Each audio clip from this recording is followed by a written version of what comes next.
Oh, please don't. I know it's a lot. This is great though. Let's see, because a lot of us are just beginning to understand what the hell has been going on with us in the first place. That I understand. Yes, sis. LYM chic. I understand. I think it's because we are just hoping to hold the space a little longer, just exclusively us. That I get too. So I am not everything and everyone else can be introduced later in small doses. I get The it. idea of giving up our feminine space, because we have feminine spaces again as a reaction to patriarchy. So the What? idea Listen to of what I'm giving up saying. your I am space not is, saying giving up feminine spaces. well, let me rephrase. Let me rephrase. What But I'm you're not the saying, only one saying that, because right. that was just what these women were saying. That's well, not well, what I am that's what, saying. but that's what, because when we say we have to do, right, that hits this programming that says me doing for humanity, for men, or whatever, that means I have to give of myself. I have to give up something. I have to lose something. What So, is it? What is it that you're giving up? What is it that you're losing? sovereignty, How? okay, in a relationship, right? We're I'm told listening. that we're told that there's roles, right? We're what? And there's roles in romantic relationship. I'm just going to use that as an example, right? So if you're going to be in a relationship as a woman with the man, you have to give so much of yourself, and you don't get to even know who you are fully because of the relationship, right? But what I hear you saying is that this new world that we're going into, even if you're in relationship, you can still be fully and authentically who you are. And that's something that we don't know, we haven't seen. We don't even know how to walk down that road. We can't even find that yellow brick road yet, right? But so so right now in these are spaces that we're coveting, right? The ones that we're not allowing men into, right? Because we need to feel protected from the patriarchal world. And it seems as if we're going into a world where that is no longer necessary. And the idea of letting that go is scary because it's been our safe space for so long. Okay. So I hear the essence of what you're saying. And I can understand what these other women are saying. I think for me, I think for any woman, it, do you have children? I do not. Okay. I've never been pregnant. Okay. For any woman that has had a male child, right? I feel like I haven't had a male son myself, but I carried my grandson in my belly. You feel me? When I was pregnant with my baby. And that doesn't matter as much because I love him. I've held him in my arms. I feel him, even though he's 3,000 miles away, right? And the same love that we give to our daughters, I'm talking about in the space of time, 0 to 2. The same love that we give to our daughters is the same love that we give to our male children, right? Deep, profound, protective, covering love. And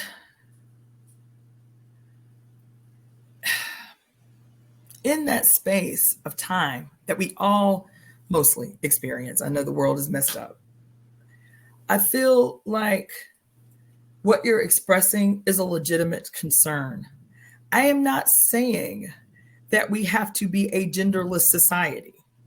I am not saying that the future that I am envisioning is one where the only way we can respect each other's sovereignty is to be a genderless society. That's not what I'm saying. I'm not saying that those things that the mothers, not just in us, gender exists in every creature on earth. There is something there that she saw fit to make happen, to create, to develop.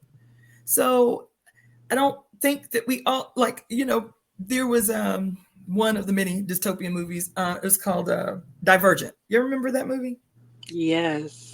And in these dystopian movies that are supposed to be fronting as utopian societies that have figured out how humans can interact with one another, what is the thing that's always kind of a theme among them all, where it's a dystopian movie, but it's actually fronting as a utopian society, but underneath there's something insidious happening, right? What is There's it? always a hierarchy. Say that again. There's always a hierarchy. Simpler than that. To me, Okay. it might even seem subtle to the on, but think about all these kind of movies like this Divergent. What was the other one? With the Mockingjay. What was that? Hunger Games. Hunger Games, right? It seems subtle, but it's obvious for a reason. It's how they dress. That the only way to respect a person's sovereignty is to remove these things outside of us that distinguish us or give us flair. So all these utopian, dystopian movies, everybody wears the exact same color. Everybody wears the exact same outfit. Or in Divergent, you had the 5 groups, right? Yeah. Each group wore all the same clothes, and they only differed slightly based on which group you were in. They still look like sackcloths. You feel me? Right. Like dystopian futures are somehow synonymous with a lack of fashion. We just forget all sense of fashion, because fashion is how you distinguish yourself, and then that creates hierarchies because you aren't, or whatever reasoning they have for that. But Divergent is what stood out the most for me. And so when what was the thing that made a person divergent? If they had more than one skill, I don't know what they called it, but more than one attribute or whatever. Yeah, there were more than one faction. Yeah. Yes. What does that mean? A person who was realized, a person who was whole, a person who could embody all. This is problematic. Wow, now I'm seeing it. Oh my God, there's 5 factions. And the Divergent girl, she had all 5. Yep. So she was in total homeostasis, just like your star. Okay. Okay. I told you 5 elements theory help you see the whole world different, child. You can see it in everything. You was not lying. You was not lying. And in order for those types of societies to exist, you have to be sick.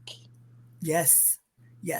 So here we are made to believe like this is what the utopia looks like. Everything seems peaceful on the surface, right? Everybody wears the same color, so it creates no conflict. Nobody's better than the other because of their Jordans or whatever the fuck. Like we really that shallow anyway. These things are imposed on us. These antagonisms of competition are imposed on us based on hierarchies that already exist. Hierarchies of have and have nots, right? And our proximity to either haves or have nots. Right. But I find it interesting because in this dystopian future where everybody has to dress alike in order for harmony to exist, in order for sovereignty to be honored in space, there's still something just below the surface that makes everybody uneasy. Or in the movie Divergent, there's this wall that they can't pass. There's this unknown wildness outside the pristine cities that were built by these factions. Remember that? The big walls that nobody should cross? Yes, it was electrified. So they really want to keep the wild unknown. That's always a theme in those movies too. You don't want to go past the wall to the wild unknown. What's the wild unknown? It's your subconscious. It's the power, it's the mysteries, it's the secrets of the wild and unbridled that exist out there beyond our logical mind. See, this is a representation, again, of patriarchy. The logical mind, the thinking and the structure, right? And I don't even know how we got on this. But Divergent is one of the things that reminds me of what I remember what you just said, right? That's not what I am envisioning. I am not envisioning some fake ass, hidden dictatorship fronting as a utopia, because that's what those movies represent. A hidden dictatorship manipulating the population, keeping the peace, even though everybody there has this nagging sense that something's not right, right? And it's because there's a hidden dictatorship that has created its version of a utopia that keeps people in place, not challenging or bucking the system, right? That's not what I envision. So when I'm talking about how I'm not talking about, when I talk about harmony between the divine feminine and the sacred masculine, that means that once those poles are harmonized within themselves, that all the others that lay between the spectrum of race and gender and all these expressions that rest between the poles of black and white, right? That when I talk about the harmonizing of the divine masculine and sacred feminine, I'm not talking about the disappearance of individuality. There is a reason that the mother saw fit to treat us, to use us as, what do I say? As peculiar expressions of herself. Each one of us is a peculiar and necessary personification of the mother. Each one of us is a peculiar and necessary expression of the one. We're all one. Mommy and I are one. We're all one in our relationship to her, in her body. We are all one. Just like all the billions of cells in our bodies make up the one personification that is me, right? We are the cells in her body.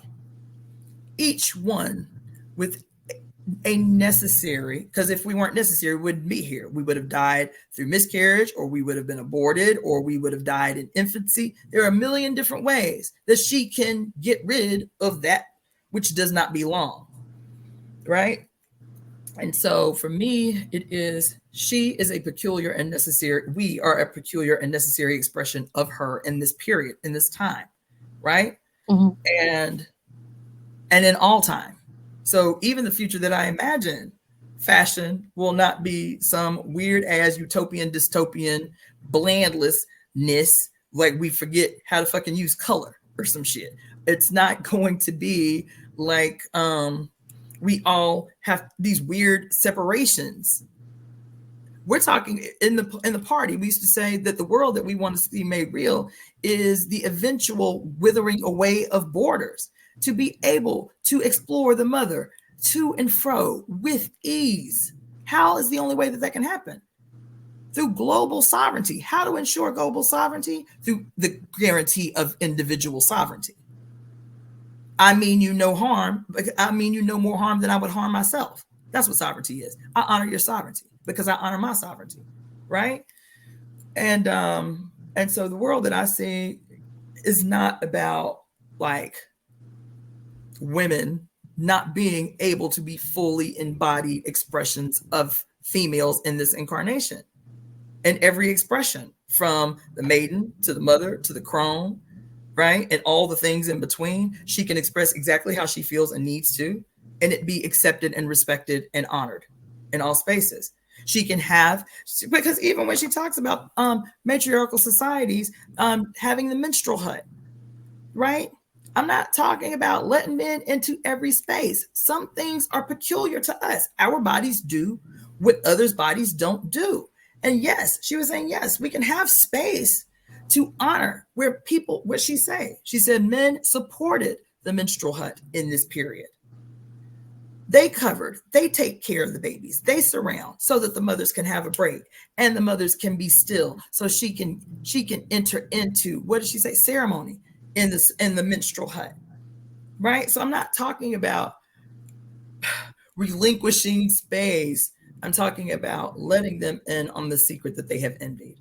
I'm saying inviting them into spaces that we have kept from them, like the story that I told you about the brother who wanted to become a doula. That is something that is very realizable. That is, to me, a very modern example of certain spaces that we can open up and say, yes, we invite you in. This is the way that you will learn you will witness, you will be able to experience and participate in the giving of the mother's love. That balances you as a man. That balances you to be able to give love the way that you received it from your mother. Right? Remember the story in The Great Cosmic Mother where she talked about how if a man in a certain period, like Katal Hayuk or something like that, if he had had a dream, a certain type of dream, I forget what the dream was, but if he had had this kind of dream and he told the diviner that he'd had this dream, the remedy for this dream was that it was an omen that he was out of balance with his feminine principle, and that he would be told to dress like a woman for 7 days and take a male lover until it brought him back into harmony. Why? To experience the receiving nature of the woman, right?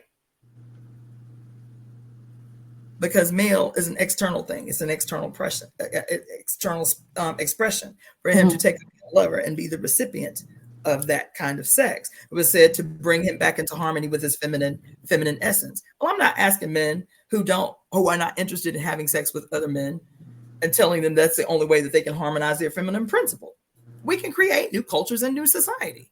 And I'm saying if a man says that because my partner is having a baby and I want to be an advocate for her, I should be able to scientifically, I should be able to enter into these spaces that have been previously reserved for women to show up in a better way for my partner instead of just being reduced to an observer.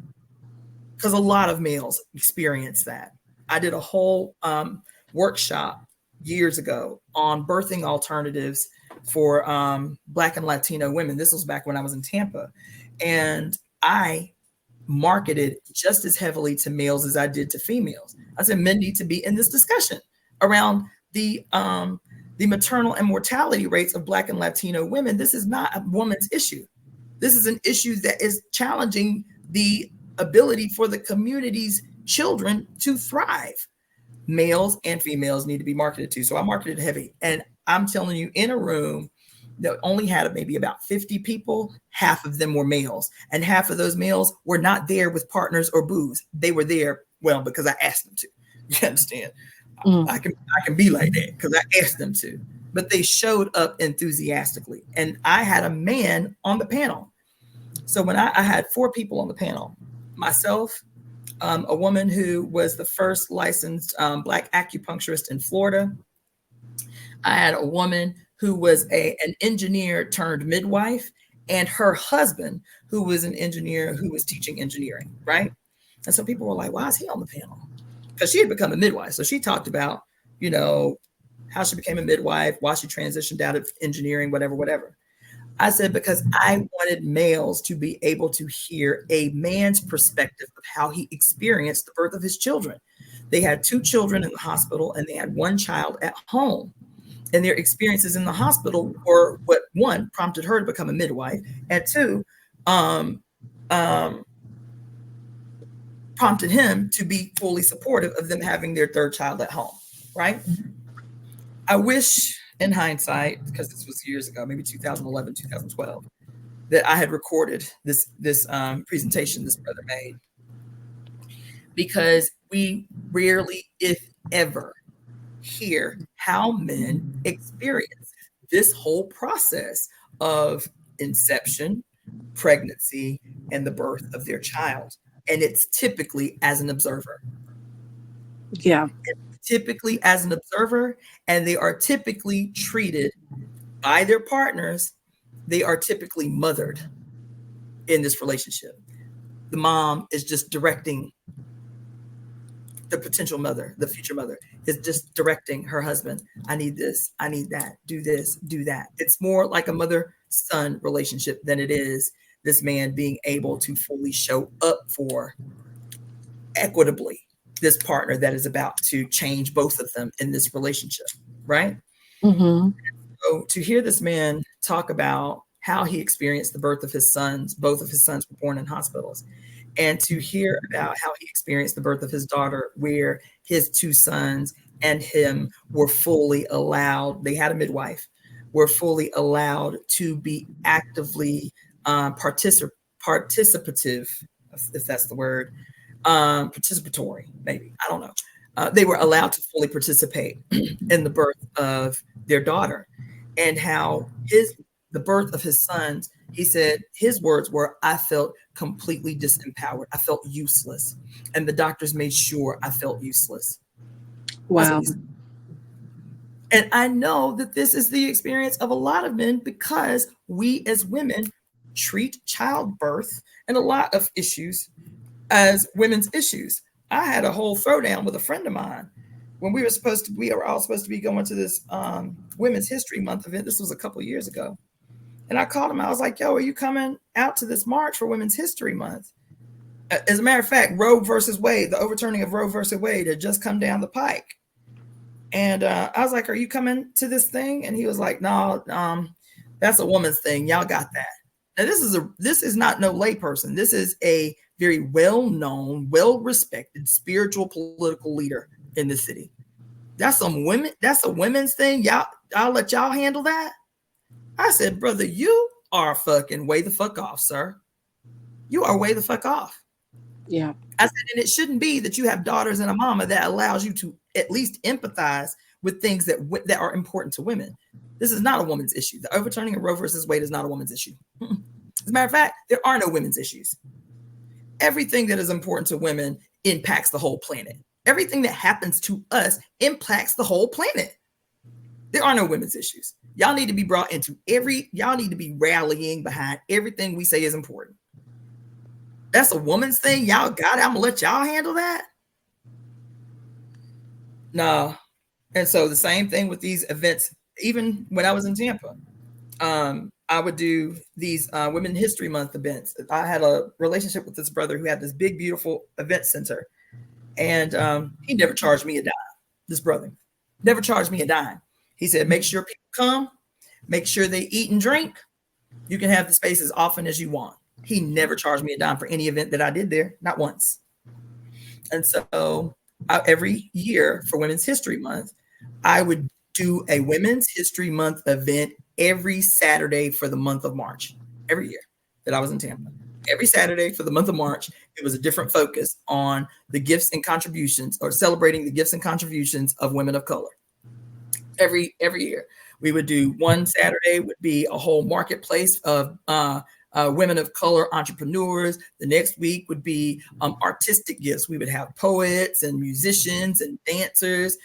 That whole next one would be straight up musical and artistic performances, and they would still be a marketplace. The next one would be focused on education, the gifts and contributions of women of color in spaces where education is concerned, and so on and so on, and so health and wellness. So every week we did that every year for the month of March, right?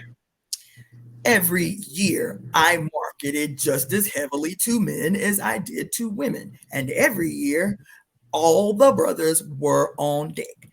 Far and wide, to and fro, from all races, came in to center and show support for what women had created, for the gifts and contributions of women.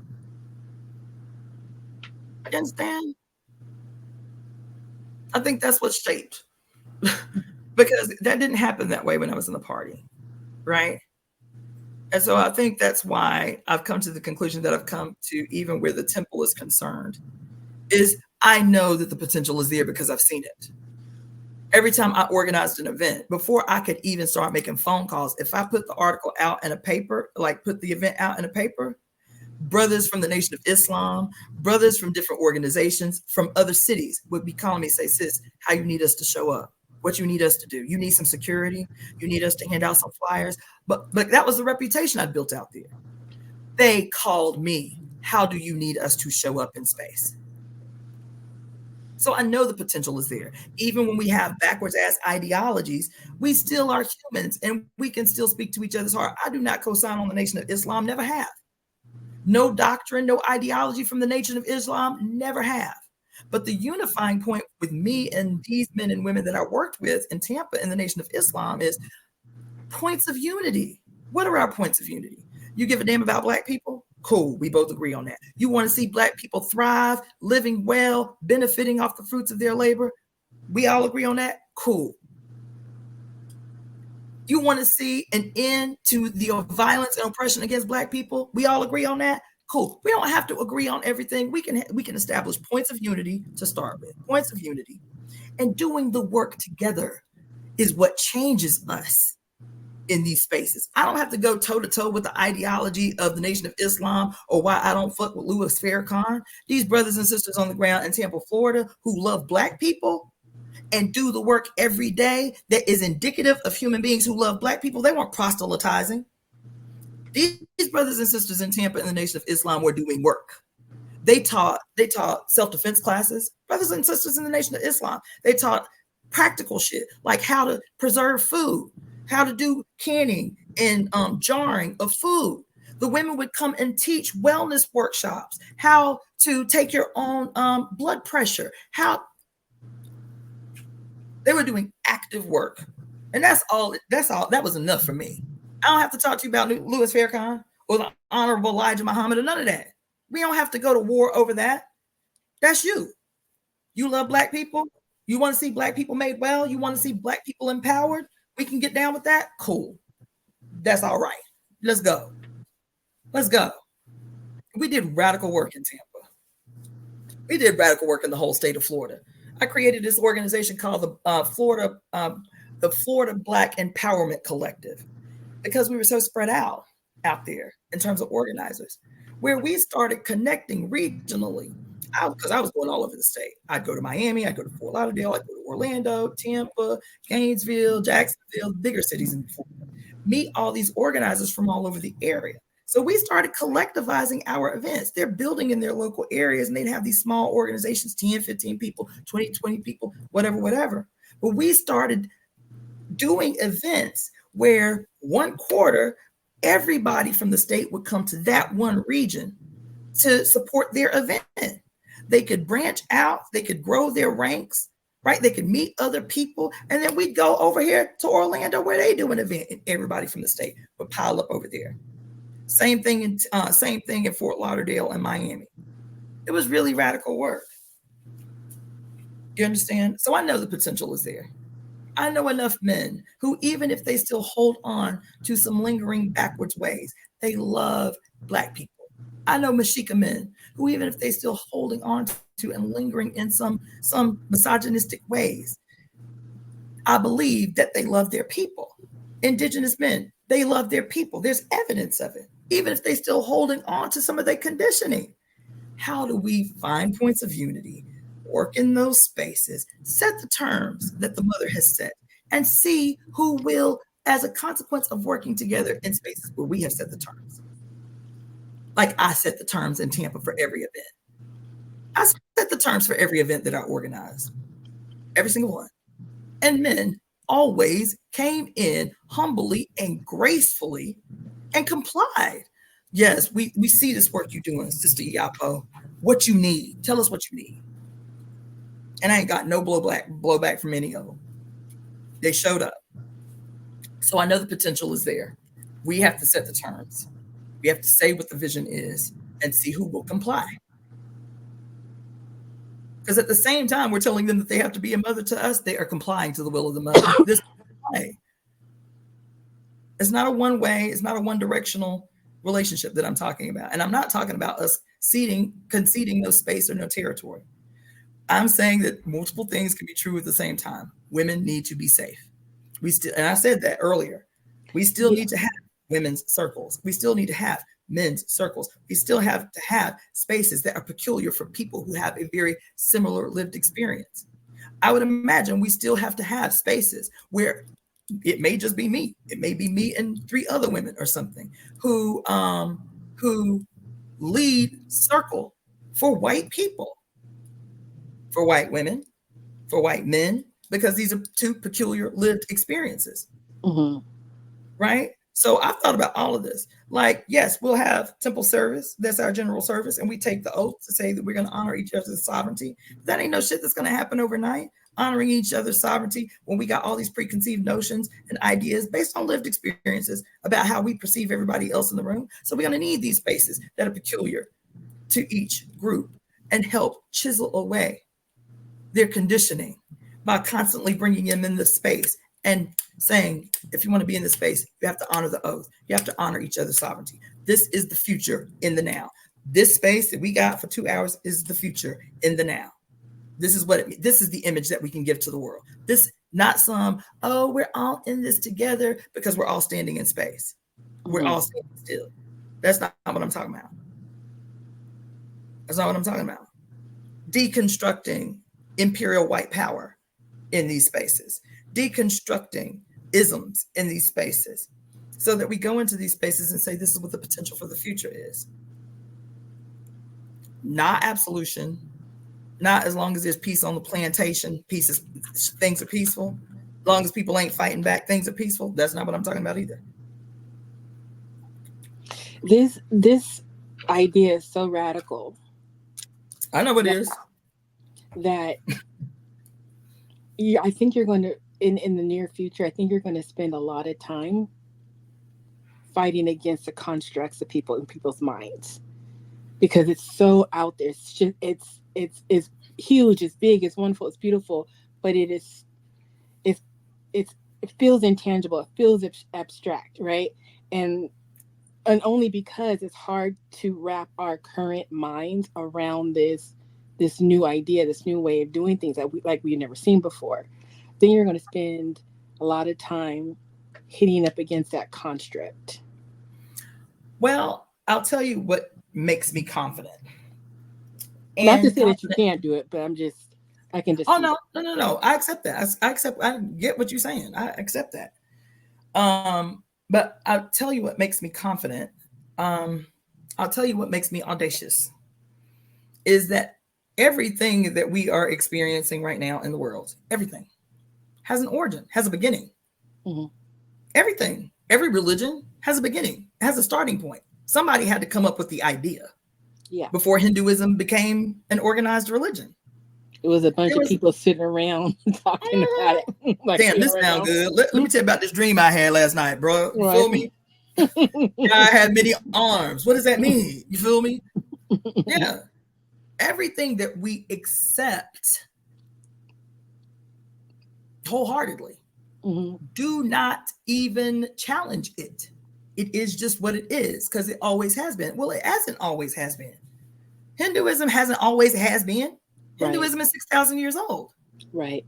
Traditional Chinese theory in medicine is 5,000 years old. Kemetic tradition is what? That we know. The dynastic period started in 5,000 BCE, 6,000 BCE, 5,000 BCE, something like that. So in the scale of human history, it hasn't always been. It hasn't always been. There is an origin for everything that is. And so that's why I'm audacious and confident. Everything that ever started, everything that ever began the same way this is. Radical and oh my God, there's nothing like this. Where the fuck did this come from? Motherfuckers talking about having dreams and getting downloads and shit. And then it comes together because more and more people are saying all throughout this feed today, oh my God, I was just thinking about this. This is amazing. I couldn't articulate it. I couldn't put it to words, but I felt it over and over and over and over and over again. Yeah. Somebody has the audacity to speak what hasn't been spoken out loud and recognizing, oh, just like we was on the book club. Remember what happened when I did the introduction on the book club? And over and over and over again, 20-something women on the call. Damn, I thought I was the only one. Like, why there ain't nobody around me that's thinking the things I'm thinking or feeling the things I'm feeling? Or I sound like a weirdo every time I open my mouth. I thought I was the only one. And then I get on the call and everybody's saying the exact same thing. Now we don't have to suffer in silence and isolation because the mother is using this instrument to expedite the process of bringing us together. It's not going to take us 1,000 years to build this something new that it might have taken to create Christianity. It took a couple of hundred years, a few hundred years for Christianity to become a force that was acknowledged and to be reckoned with. It took hundreds of years for that to happen. Yeah. Right? Islam, the same way. 300 years it took for it to become a consolidated, accepted idea, a force to be reckoned with. Right? It ain't going to take that for us because we have instruments and technology and lived experiences of all that came before us that expedite this process. So yes, it may sound foreign and insane and oh my God, we've never seen anything like it and we don't have a frame of reference for it. But that's what the uncovering of the secrets that have been kept from us about women's contributions to half of human history. There's a reason that it's kept secret. It's because we do have a frame of reference if we look deeper, if we go deeper. Right. Some things have been lost, but that's okay because guess where they exist? In our motherfucking cells, in our goddamn cellular memory, in our motherfucking mitochondrial DNA. That's where they still exist. So yeah, they might have burnt down the libraries at Alexandria. They might have destroyed the universities at Timbuktu, but guess what? Every professor, every teacher, every seer, every magician, every wizard that ever existed, guess what? They had a mama. They had a mama who gave in them her mitochondrial DNA, which came back from the one which connects every last one of us. All of us have this information locked, lay dormant in our genes, waiting to spring the fuck open.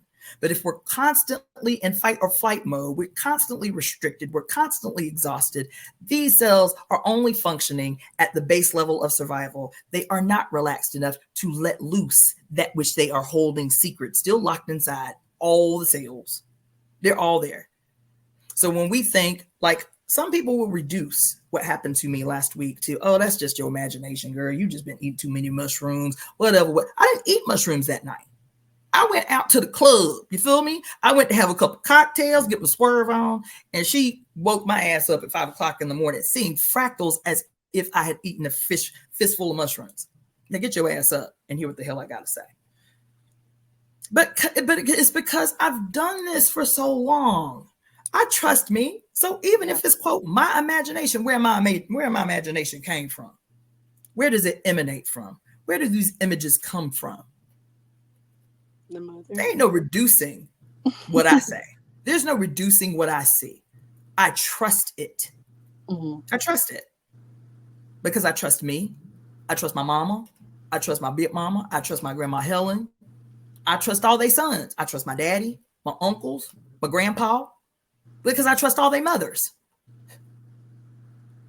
So that's why even when I'm talking about men need to cover, protect, support into, secure that which women create. That's why. Can we free this shit up and make this shit pop already? Yes, it's because we need a break. Yes, it's because we earned a break. Yes, it's because we need the rest. But it is still purposeful. It's still purposeful. And that's all I'm saying is, like, I envision the radical unleashing of the genius that has been locked, trapped inside the bodies of women. That once that she says it over and over again, it is only through a well-rested you that I can do my best work. It is only through a well-rested you that I can do my best work. It is only, don't get busy, baby. Don't get busy in the brain. See where you can take rest.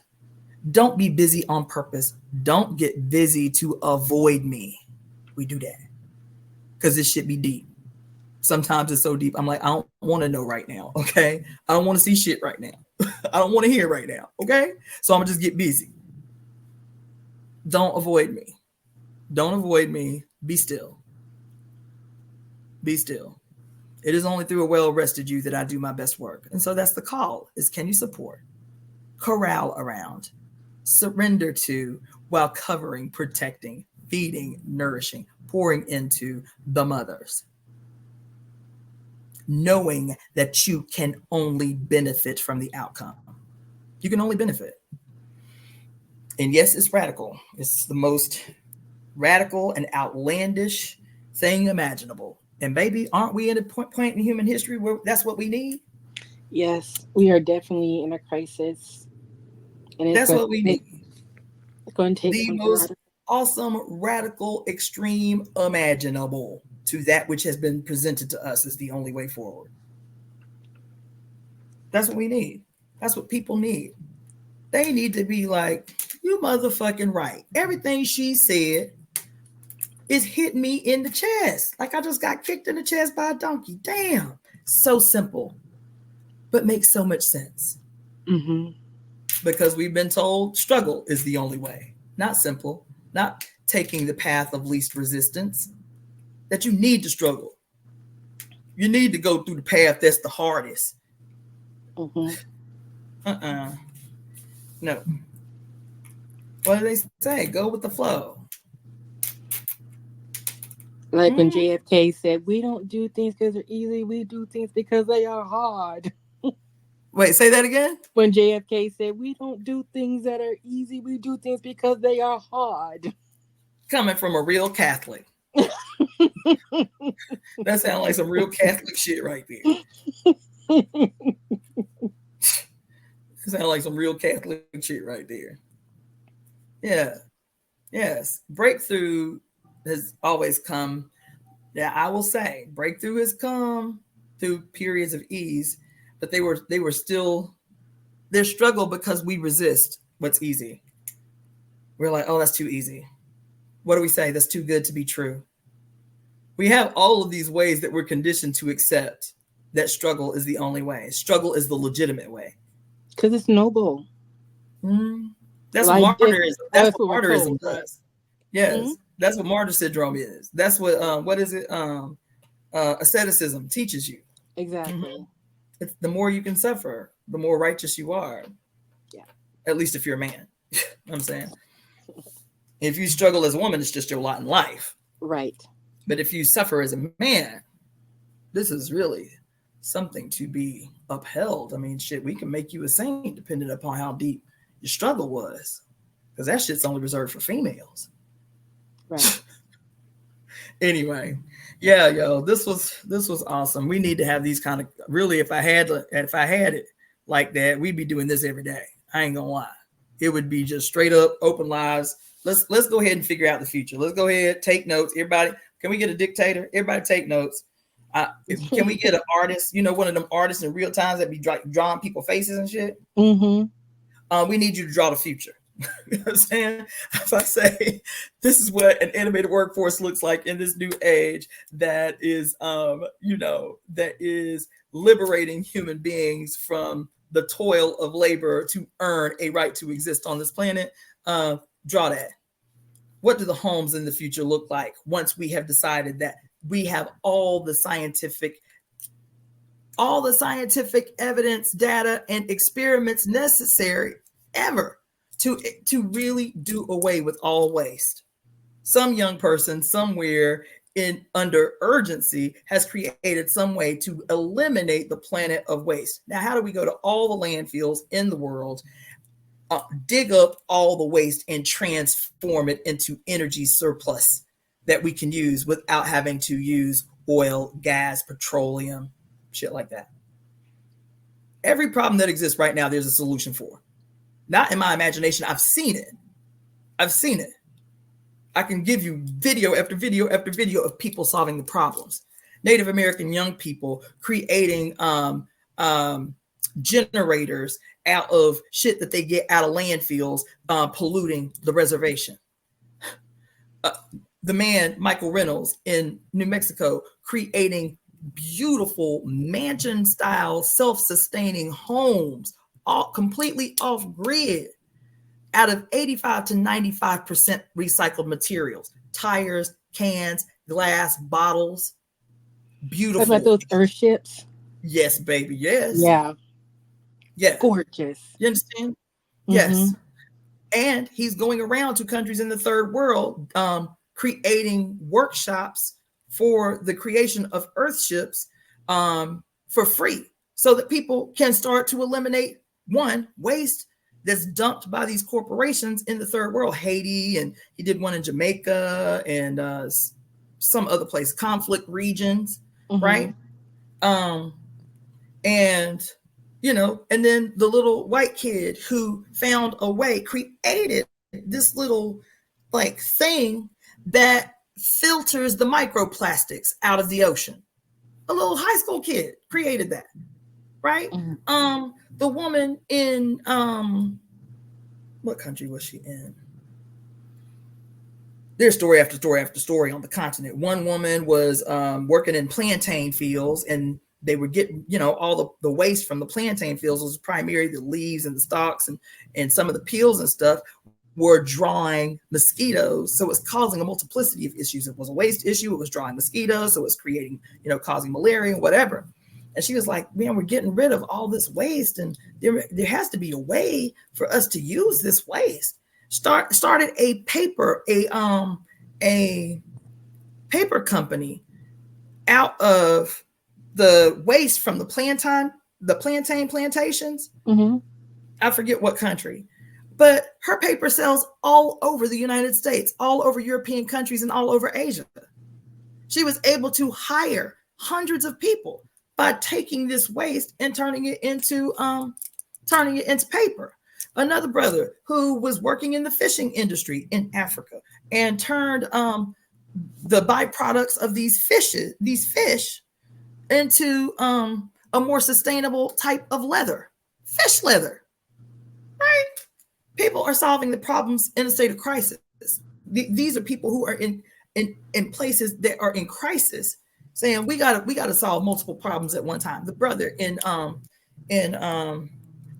wasn't Bangladesh, it was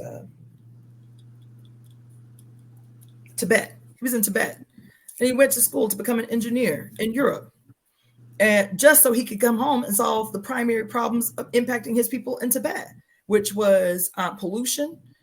Because they don't have great infrastructure, waste removal infrastructure, deforestation, because trees are still the primary source of cooking for the poor people, the people out in the rural communities, and then for the people in the rural communities, death by respiratory distress, because they were burning wood indoors to cook, which was causing respiratory diseases. Right, the leading cause of death at the time was death by respiratory distress. And he created a technology that addressed and resolved all three. A brother in Haiti who, because people don't have access to fresh fruit and vegetables, their primary staples are beans, rice, and meat, were suffering from all kinds of delayed development. Hair wouldn't grow, teeth wouldn't cut, all kinds of serious nutritional deficiencies because they didn't have access to clean produce because of the deforestation in Haiti. And he started going out to the beaches where all these companies will dump their tires, and start having people take the tires back into the inner cities, and started doing trifold upraised gardens. He would petition companies to send bags of organic soil, and would take these tires and put them on a tri-frame. And he would have 3 or 4 tires on each tri-frame, and put a big wood panel down in the bottom, fill the tire up with organic soil through companies that he had reached out to in the north, and organic seeds, heirloom seeds, and plant seeds in individuals' homes so that they could solve 2 problems. They could have fresh produce for themselves to eat, and then take the excess into the market to now have a new market, a new item that they can sell on the market, this fresh produce. That's what I want the temple to do. I want the temple to galvanize. I want us to make a lot of money. I want us to get all the grants. There are so many big, massive grants out here. A friend of mine who works for this project through the LAUSD just got a $16 million grant disseminated over 5 years to create programs in the city for certain groups of kids, right? So there's massive grants out here in California. That's one thing that we have access to as a religious 501c3. But we have to build the programming that justifies, writing these grants. And I want to raise a lot of money. I want to have big fucking parties like that bullshit in the desert, Burning Man. I want to do them kind of parties where all the proceeds, except what it takes to execute the event, what it takes to pay the executors of the event, all the profit are split 3 ways or 4 ways, quarterly or biannually, to our three biggest, our three biggest organizations or individuals doing this radical work that can't get the same kind of financial support. I would love to send money to this brother in Haiti. I ain't gonna participate in all the things, but people changing the world. We focused here in the Americas, in the North, where we have access to wealth. Yes, we've got our own particular problems, but we do have access to currency. How can we support the work that people around the world are doing, knowing that that's a direct line contributing to what it is we want to see made real? Because there are people out here already solving the problems. We don't have to have an answer to all the problems. The world is being created. How can we pour into it? I want to do that. I want today, simple service is me talking. This ain't gonna be temple service for forever. Hopefully not even the rest of the year. Temple service for me, if I had my rathers, 11 p.m. to 3 a.m. with live bands, with party favors like mushroom cocktails. You understand? You think I'm joking? I'm definitely serious. I know you're telling the truth. It's so funny. Let me tell you where I got the idea from. There's a documentary called Music is the Weapon. Have you seen this? It's about the life of Faye. No. Music is the Weapon. I saw this documentary, I don't know, 10 years ago, 12 years ago. And Faye, I love Faye. I love the music of Faye. Faye was a problematic human being, child. Problematic in so many ways, but I love the music and I love the vision. Music is the Weapon is a good documentary, but there's a scene in the documentary. They used to perform at this club in Nigeria called the Shrine. Okay. And the Shrine was an indoor, outdoor. It was like covered and uncovered. And they would go. But in the shrine, on the wall, on one of the walls of the shrine, was a massive altar. Ceiling to floor, wall to wall, massive altar. It had everybody on it. It had his mom and daddy on it. It had Marcus Garvey. It had Malcolm X. It had Harriet Tubman. It had everybody on this big ass ancestral altar inside this club called the Shrine. Huge. And so they'd be jamming, doing their music, right? And then at a certain hour of the night, the music would stop. The lights would go down. The candles would be lit. And he would initiate ceremony.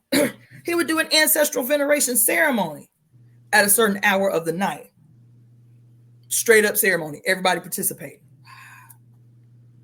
After the ceremony was over, lights come on. Band commits to playing. Women commits to juking. Party on. They don't leave till 7 o'clock in the morning. That moment, I was like, oh my God, that is what church is supposed to be. We're all the things embodied in one place. Not you go out Saturday night and got to repent on Sunday. Mm-hmm. No, fully embodied ceremony, dance, worship, praise, libations, ceremony. That was the day. I was like, if I ever create some shit, that's what service gonna look like. That's what temple gonna look like. That's coming soon. That's coming sooner than you think. That's coming, whether we got a building or not, that's coming sooner than you think. Yes. Yeah. So once we grow the temple, and I even, when I went out and went to the dirt the other day, I had prayers in my mind, things that I want to be made real. Like the temple, we want brick and mortar this year. That's, I guarantee. I know it seems ambitious. I don't need to know how it's going to happen. We're going to have a space that has ours this year. We are. I'm certain of that. I have some desires in terms of buildings. There's some really beautiful abandoned buildings in this city that I would love to see us posted up in. There's a building 3 blocks from my house called the Cinerama. It was built in 1969, I think. It is a geodesic dome right in the heart of Hollywood. that used to be one of the most famous theaters. It's shaped like a half womb, like a uterus. I was like, wouldn't this be perfect for us to be set it up in? At least to do the ceremonies, at least to do the services. That's a beautiful building. I would love that building. Another building down across the street from MacArthur Park. I am obsessed with this building, and it is empty, and it is gorgeous. It's beautiful Art Deco, like turn of the century architecture is gorgeous. It's been sitting there for so long. This would be the administrative building. It's like that. It has like event center space in the building, but the majority of it is offices, administrative. I want this building, right? So we have to put that out. I have to put out the things that we need, right? Yeah. I want a lot of access to this space that we just did the ceremony in the desert. Like, I want a lot of, like, if I had my way. Now, he told me that he has partners, the guy that owns the space. He has partners, and his partners want to sell, right? He doesn't want to sell. And he said, he's always looking for a way, contemplating how, like, to buy them out. The property is appraised at $8 million, but he's like, the way the market is right now, we probably couldn't get $6 million for the property. I don't want to sell. I would love to buy them out. And the whole time, because he'd give me the numbers, I was like, bitch, okay, so we need to be focusing on how to raise this money. We need to raise it. We need this money to come. I would love to own this property. I just got to put it out there. I would love to own this property. Yes. And build like a shrine right on top of the peak where the fault line is, and have that be a divining center for the Sibyls. Just like in the old days. Yes, baby. Construct a freaking temple right on top of the peak portion of that damn fault line that shit sits on top of. And yes, invite Sibyls to come and sit in ceremony with the mother on this fault line and see what comes through. See what comes through. That would be a radical ambition. It would require a lot more than $8 million. But it's not outside the realm of possibility. I know that. And even if it was a working relationship, even if we could create the opportunity for this dude to buy out his partners, I'm okay with that. As giving as he is, as open as he is to the more radical aspects of what it is I'm trying to create. I'm okay with that. Yeah. So, yeah. We still have to do an event, 2 more events, because I've been invited to speak at 2 events.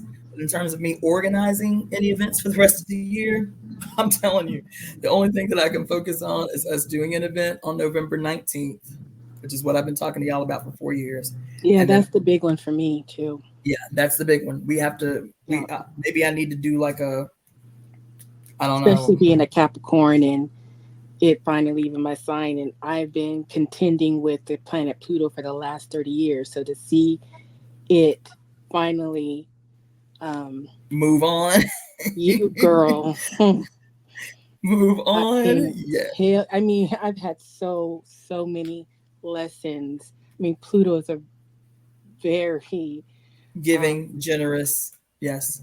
Yes, the lessons are hard, like with the planet Saturn, but there's slow moving.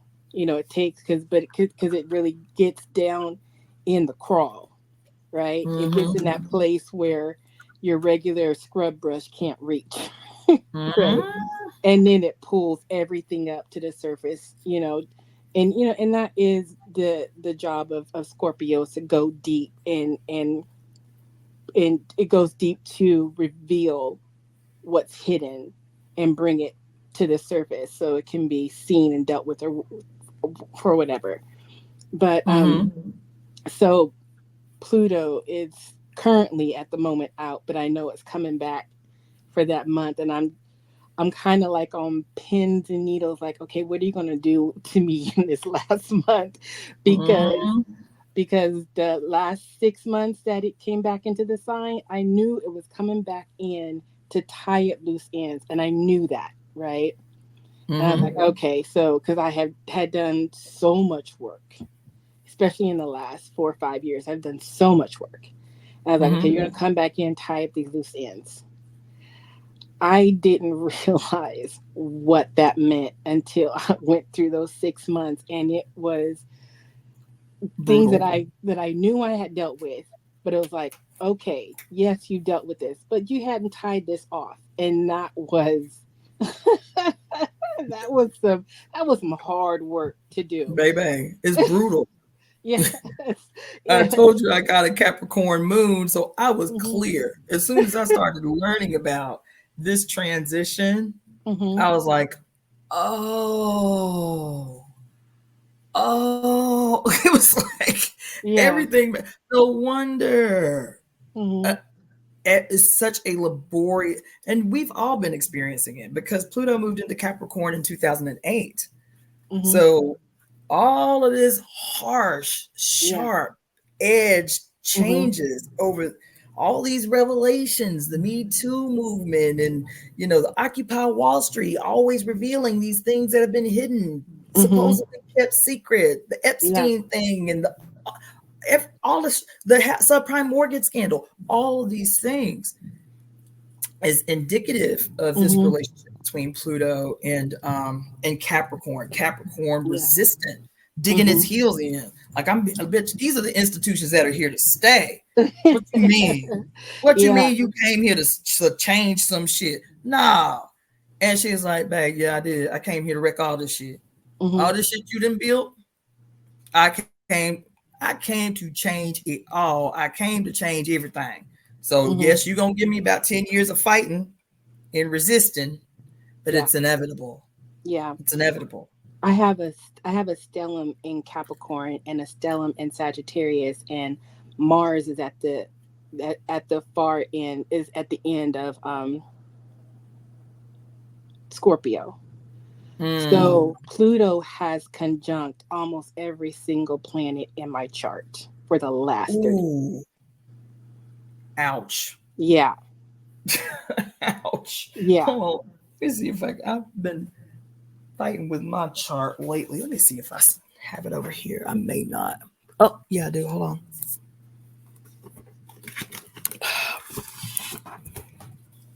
Because my chart is pretty wild. I still need to find somebody to help me interpret, because I got all kinds of wild shit on my chart. Um, in my fifth house, I have let's see. I got Pluto, I got Mercury, and I got Uranus. This is a conjunction. In your fifth house, you have Mercury.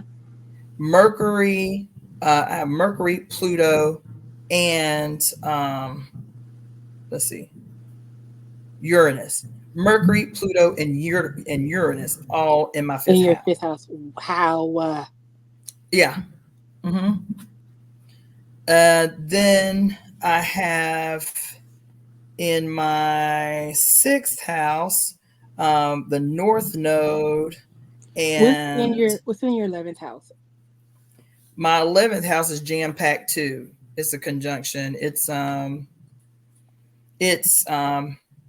think it's a is it a meteor palace? Is a meteor, right? Meteor Palace. Yeah, I think the woman had, I know you're talking about the meteor. Uh huh. Yes. yeah, yes. Okay, so I got Palace, Jupiter, and Palace, Jupiter, and Chiron in my 11th house. Oh man. Yeah. Uh so those are the two big conjunctions. So I got Palace, yes, Jupiter, and Chiron. Is Jupiter and Chiron conjunct? Yes. Yes.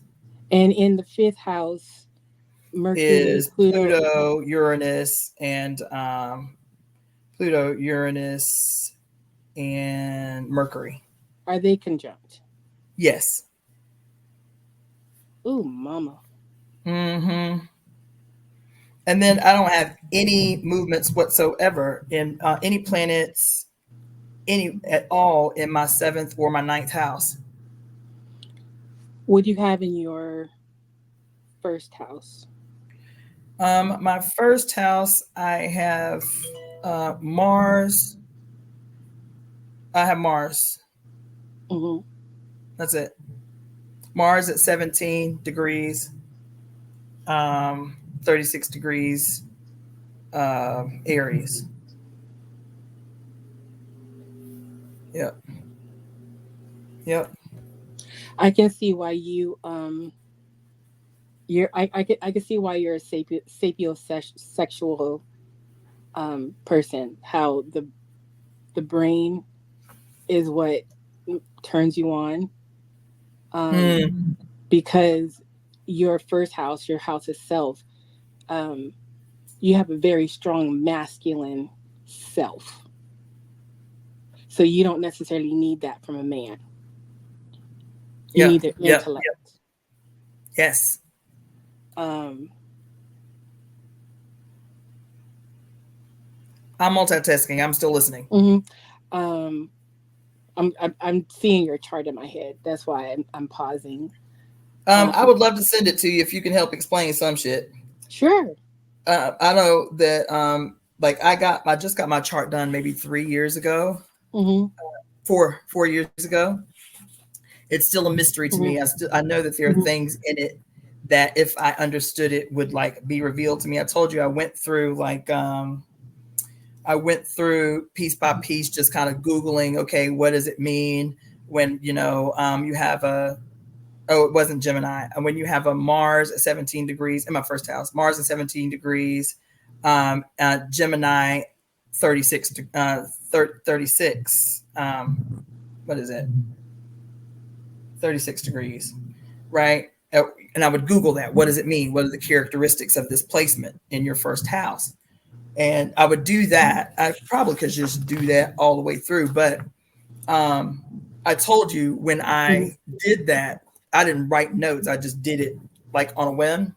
That Mm-hmm. two of the things that I'd always been joking about actually showed up in my chart. One, I'd Yeah. always been saying I wanted to do movie reviews, like Mm-hmm. old school what is it? C school and Ebert movie Mm-hmm. reviews. Mm-hmm. And my chart actually said you would make a lot of money doing movie reviews. And then I always joked about jumping up on a pole somewhere. Not one of these days I'm gonna be a stripper. And girl, do you know it said I would have a thriving career as a sex worker? My chart said that. Mm-hmm. Right? I was like, wow, this is amazing. Yeah, so this is Yeah. like a puzzle that I have to solve. So this is my attempts at solving the Mm-hmm. puzzle. Like I got my chart and like kind of like brief breakdown of it, Yeah. Yeah. but no, this is my attempts at trying to understand it the way I understand shit. So it's kind of chaotic. All right, now I've got to go. Now we at 7 hours Okay. and I gotta go to work. Are we Oops. at 7 hours for real? Girl, 6 hours and 43 minutes. 6 hours and 43 minutes. Yes, ma'am. I'll tell you, if I didn't have to go to work, I'd probably get up, go to lunch, take a little break, and come right back Come and on, do come it right all back. over again. This is fun. This is medicine for me. Right, me too. Yes. Well, I appreciate you rocking with me. Yeah, I Hopefully appreciate this you having thing. me on and Say that again. I said I appreciate you having me on and giving me a space to talk. I really appreciate that. I really appreciated the input and the breakthrough. That was pretty fucking genius. It had not occurred to me. The whole Saint Jerome thing Mm-hmm. and mimicking the mother's process. I was like, damn, yes. Oh my God. Yeah. Yeah. That's deep. Yeah. And it just the thing about, there's another thought that I had. I'll probably talk about it another day, but just the fact that men and women, of course, but men, they're both male and female, right? But we look at them as suppressing the female, and they have this rage and everything. And I'm thinking, are they really suppressing rage, or are we experiencing the Kali through men?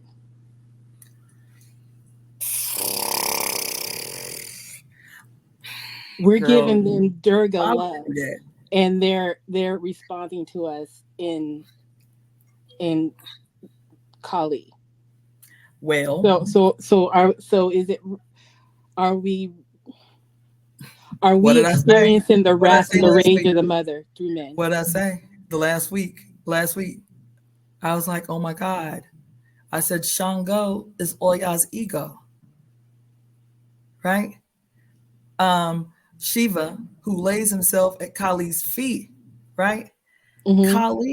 Kali, that's what that was one of the things I was like, damn, because we're in the Kali Yuga right now, right?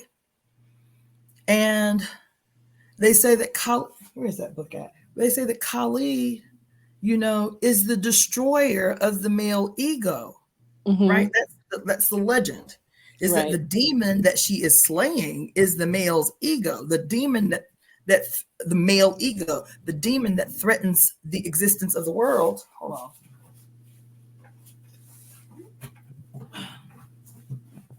I know it looks like chaos in here, but it's organized chaos. You feel me? I know exactly where everything is. So it says that, let's see here.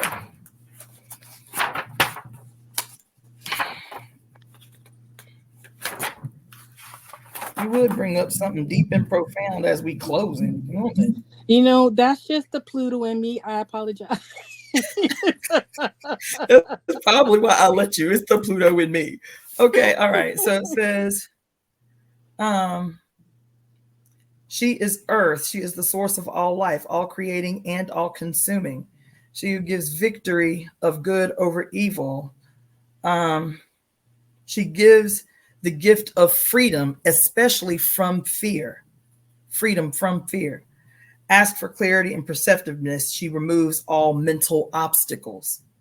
The destroyer of inner demons. She is the destroyer of inner demons.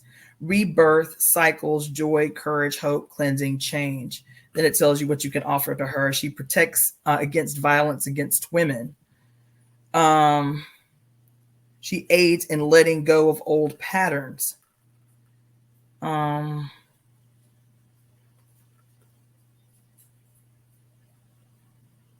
hmm. Yeah, we need to be doing tons of rituals to Kali. Yeah, Yeah, I can see that. that's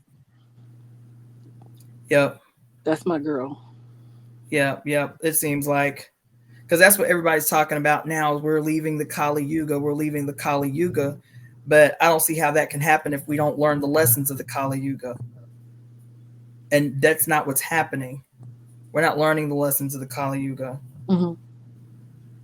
You understand? We need to be doing a lot of rituals to Kali. I see, and to Oya, all the destroyers, because all of them are in play right now. Yeah. Um, all Eris is in play right now. Um, Pluto as Oya is in play right now. Kali is actually said to be Saturn, I think, which would make sense if it's. Um, I think they say Kali is like as a planet. Kali is Saturn. I think, if I'm not mistaken, I might be. No, I think that's right. I think it's Saturn. Um, yeah, but let's table this for another day. I got to shift Yeah. brains to get ready to go rub on people's backs and shit. But yeah, let's revisit that. Put a note in that so I don't forget. Because yeah, I want to talk about Okay. that. I like that. I'm working the rest of the day, but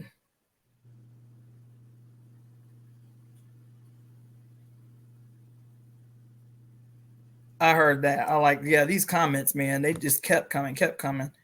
I've never seen y'all comment this much.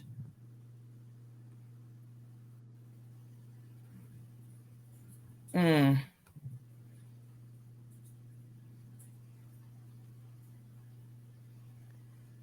mm. Yeah, these comments are actually freaking great.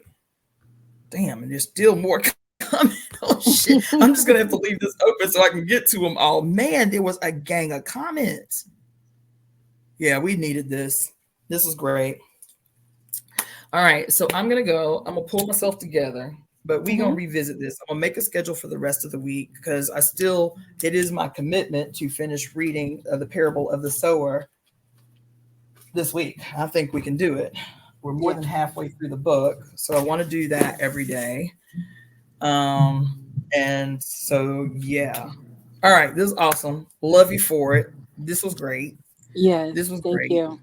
We've been trying to And say goodbye for the last couple of hours, and we're like, no, wait a minute, what? Well, let's talk I about know, this. right? Like But it's it'd like be I don't like even I, want I to don't go. because these are the spaces that if we were closed, we would be doing regularly. That would be like Right. how the old heads did it. They get together every day on the mountainside and talk about what the religion gonna look like, what it is we gonna tell people God said. You feel me? What came in your Yeah. dream? What came in my dream? Now we are actively doing that. So I don't mind that it's been 7 hours. Okay, we Yeah. need this. Um, yeah, so I'll make the schedule for the week. We are definitely doing the book club this Wednesday. So I'll send out the information about that. I'll do that tonight. So we have at least, a couple of days to kind of review, listen to the readings that are going to cover what we're going to be discussing. And yeah, yeah, let's do it. Okay. This was so good. This was so good. All right, y'all. All right. Have a good one. All right, sis, take Mm, care. you too. Bye bye. Peace.